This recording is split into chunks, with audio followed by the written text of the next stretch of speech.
Okay, you ready for this? We're going deep today. Deep into childhood temptation, that battle between doing what you should and just going for it. We've got this great story. It's about a boy and, oh boy, a plate of Jalebis. And the lesson he learns, well, you'll see. It's so interesting how this story takes something everyone can relate to. I mean, who hasn't wanted to just eat a ton of candy? But it uses that to get at these really big ideas about choices, consequences, like how we try to justify those choices when we want something so bad. Yeah, it really is. So we've got this kid, a good kid, does well in school, comes from a good family, and he's been given this important job, carrying the money for school fees. He's on his way. But then, oh no, there's a guy selling fresh Jalebis. And just the smell's enough to make him forget what he should be doing. This is where the author just gets so creative. The coins, they're in the boy's pocket. And get this, they start talking to him, telling him to buy the Jalebis. It's such a cool way to show that fight we all have when we're tempted. Like it's happening right there in his pocket. Right, like a little angel and devil. Help. But instead of whispering, they're clinking together in his pocket. Yeah. And at first, of course, he tries to be good. He's proud, of being a good kid, getting good grades. And his family, they have a good reputation. Yeah. That's important to him. It is. That's part of why this story works so well. It shows us the culture, too. Being good, behaving well, and the family's place in society. It all matters so much, especially for a boy from a well-off family. So much pressure, to keep up appearances. Yeah. But, those coins. So sneaky. They keep at him, trying to make him feel okay about spending the money. You'll get your scholarship money soon, they say. It'll be fine. Crazy how our brains can come up with excuses when we want something. What do you think about that? Well, it reminds me of this idea. It's called cognitive dissonance. It's like when we have two ideas in our heads that clash.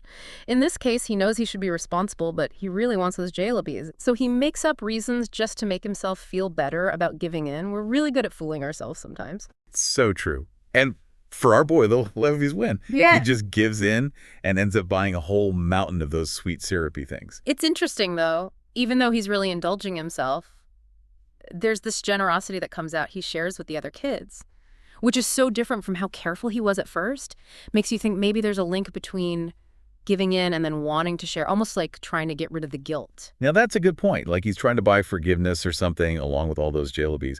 But that sugar rush doesn't last forever. Yeah. And pretty soon reality hits. Yeah, the fun's over. And now he has to face the consequences. Now he's in trouble. Empty pocket, stomach ache, and the worry is starting to set in. Yeah. So what does he do? What any kid would do, I guess. He starts praying, hoping for a miracle. It's almost funny, but also kind of sad, the way he prays to God, begging and making all these promises. If only the money would just come back. It's like he still thinks things can just magically work out, even though he messed up. Yeah, like he's still a little kid believing in fairy tales and wishing for a quick fix. I wonder, do you think we all have a bit of that? Even when we grow up, that hope that maybe things will just sort themselves out. You might be right. Maybe we don't pray for money under a rock anymore. But we still look for easy ways outright, trying to avoid responsibility. But this story, I think it's saying that we really grow up when we face those consequences, even when it's hard. Right. Facing the music. And speaking of things not magically working out, the boy doesn't find his money. Instead, he finds a hairy worm under the rock. What do you think that means? It's such a weird detail. Yeah, it's a strange one. You could see it in different ways, I guess. But to me, it's like a symbol of realizing things aren't how you want them to be. Like waking up from a dream, he can't pretend anymore that everything's okay. And then, bam, he gets caught. The story doesn't tell us exactly what happens to him. Leaves it to our imagination. But it's not going to be good. But what's really cool is that the story jumps ahead. We see the boy as an adult thinking back on this. Why do you think the author did that? It changes things, doesn't it? We're not focused on the punishment anymore. It's more about what he learns from all this. The real lesson isn't from getting yelled at or whatever his parents did. It's how this whole thing changed him inside. Growing up, he realizes that a magic fix wouldn't have taught him anything. Yeah, like the saying goes, we learn more from messing up than from always doing things right. Sounds like this was a big lesson for him about temptation, being responsible, and all those lies we tell ourselves. Exactly. He figures out that there's no easy way to grow up. And sometimes those tough experiences, while they make you stronger, it's like that quote, smooth seas don't make skilled sailors. Oh, that's a good one. Really gets the point across. Facing those storms, even though you don't want to, Makes you a better sailor in the end. And isn't that better than just getting lucky and avoiding the storm altogether? What do you think our listeners are getting out of this so far? I hope they see how the story, it's simple, right? Just a kid and some candy. But it's really about everyone. We all get tempted. We all make bad choices sometimes. And we have to deal with the consequences. But what's really important is how those experiences change us. Who we are now because of them. That's it, right? It's easy to get caught up in the story itself. But the best part is when it makes you think about your own life and the choices you make every day. That's right.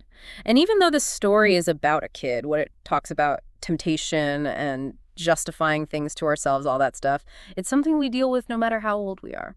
So true. Before we finish up, I want to go back to something you said before about how facing consequences can be good for you in the long run, even if it doesn't feel good at the time. Do you think this story is saying that all consequences are good, even really bad ones? Or is there something we're missing? That's a really good question. And it gets to the heart of why this story makes you think. I wouldn't say it's saying that every consequence is good, especially not when things go really wrong. But I think it does say that facing consequences, even when they're bad, it can help you learn and grow. It's about realizing you have to own up to what you do and seeing how your choices affect other things. So it's not like it's a good thing to go through bad stuff. Yeah. But it's saying that sometimes you can learn something from it. Exactly. It's like accepting that things aren't always easy or fair, and sometimes learning that is the hardest lesson. And in a way, isn't that better than thinking there's always a magic solution? Because when we face those hard things, we get tougher. We learn to figure things out, and we understand ourselves and the world better. I totally agree. It's like this story reminds us that we're not just along for the ride, we make choices. And those choices make us who we are. Right. And that takes us back to the end of the story, where the boy thinks about what happened with the Jelebis, and he realizes that if God had just given him the money back, it wouldn't have helped him in the long run. Yeah. Such a powerful ending. It's like the author is saying, hey, deal with the hard stuff. Learn from your mistakes. You'll be better because of it. For sure. And that idea, it really sticks with you. Because it's about something true about being human. We all mess up. We all face tough times, and it's how we handle those things that really matters. So true. Well, we've gone deep into this story today. Jalebis talking coins, all that childhood stuff. What's the one thing you want our listeners to walk away with? I think I'd ask them a question. What was your Jalebi moment? Everyone has one, big or small. When you were tempted and you made a choice. And you learned something from it, even if it was hard. Because those moments, those struggles, they're a part of what makes you you. They shape your whole life. That's a great question. Really makes you think. Well, that's all the time we have for our deep dive today. Thanks for listening.